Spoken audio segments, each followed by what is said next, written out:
great day. Great day. Very, very interesting situation that occurred with me last night in the dream space. And I'm definitely going to go over that as I head into work and get this day started. But as the seasons change, you all, I just want you to be mindful of, what you're putting in your mouth, what you're ingesting. So it's the fall season. I follow traditional Chinese medicine. So our organ focus for the fall season is the lungs. All right, so we need to eat foods for our lungs and spices for our lungs. So ginger, cinnamon, turmeric, those are the spices. We want to eat pears, figs, pomegranate seeds, blueberries, blackberries, apples, bananas. All of those are good. Beets. So if you can, pull up the list of traditional Chinese medicine foods for the fall season. It'll come up and you'll see a list of foods you should be eating during this time. So I'm not going to spend a lot of time talking about that, but I do want to make you all aware of what you should be eating during this time. Also, another little helpful tip, if you feel any scratchy itchiness with your throat, gargle with ginger. Ginger is really good for that when you feel the cold coming on. Normally when you feel a cold coming on, your ears itch and your throat may itch or feel scratchy. Gargle with ginger when you first feel that coming on. When you gargle with it, hold it in your throat a little bit before you spit it out and make sure it's hot. Just like you gargle with hot water and salt, you gargle with hot water and ginger. Okay, so you can do that if you feel an onset of a cold coming on, like you feel scratchy throat. All right, so I'm gonna go into the dream. My dream was, oh my God, it was pretty weird. I was in a school setting and it felt like I was in this school and I was a new student at this school. And this school was hardcore, y'all.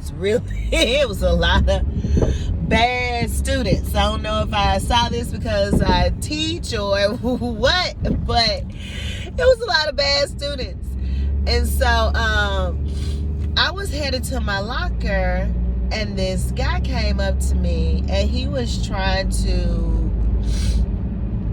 touch on me and be sexual, whatever. And I was like, no. And then another teacher saw him and got on to him and made him go into his classroom.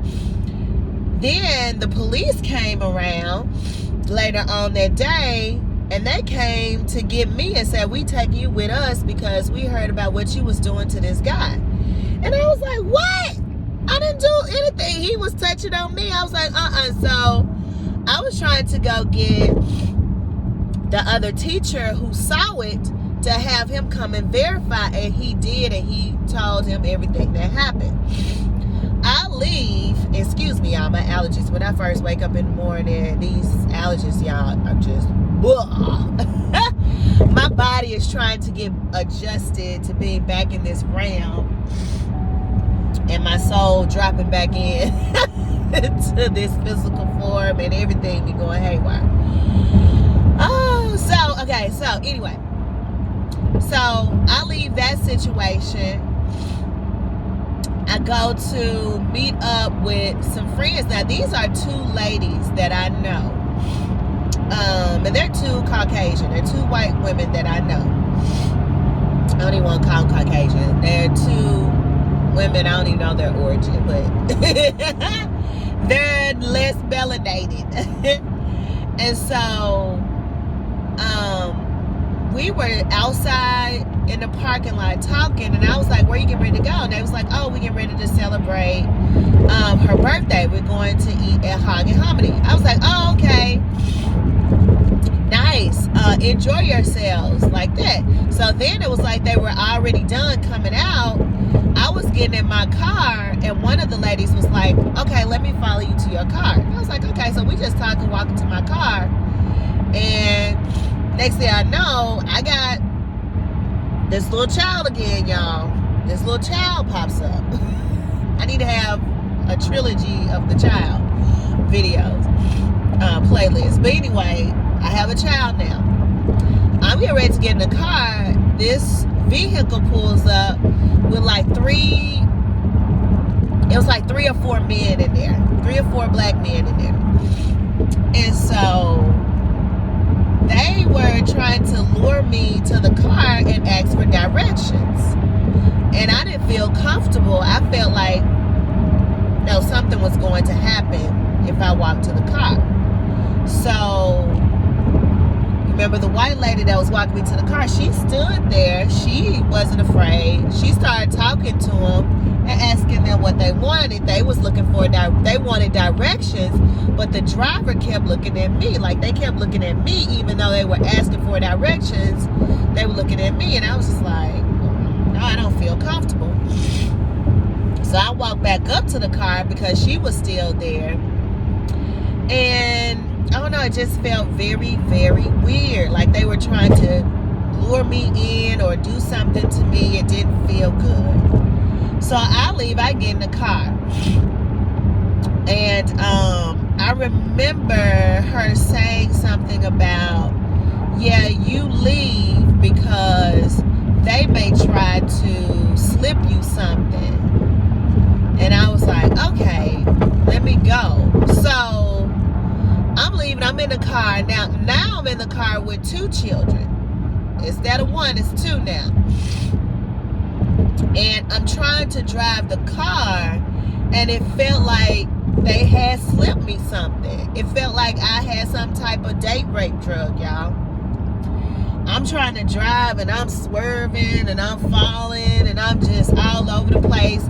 My vision gets blurry. I can't really see. It looks like I'm getting ready to crash into some water, and on the side of the road, so I try to pull over. The children were in the back playing, so I'm telling them, I'm like, y'all have to calm down. Like, y'all really, and I started getting really irate. Like, it was crazy. Like, I was really getting, like, angry, too. I was, like, in and out of myself, getting angry, trying to come back to, getting up mad and angry with them, trying to come back to myself. It was just crazy. So I have one of the children drive, and one of the children was like 9 years old. I remember specifically the child was 9 because I remember we got pulled over or something. And I was like, he driving, he's 9 years old. And that was weird. And so they was like, he can't drive, he's 9 years old. And I was like, okay, let me try to get back and drive again. So I get back in the driver's seat, and I'm trying to drive, and y'all, I'm just woozy. I'm just like all over the place. I'm sliding over. I can't keep my eyes open. And I'm just like, why would they give me something? And knowing that I was leaving, are they trying to follow me somewhere? I was like, oh my God, what's going to happen? Like, I literally was drugged up, y'all. I literally was drugged in the dream. And I didn't take anything. That's the crazy part. Yeah, and then I woke up. And I didn't take anything. This is the weird part. I didn't eat anything. I didn't take anything. I didn't drink anything. It literally was her saying, don't get close.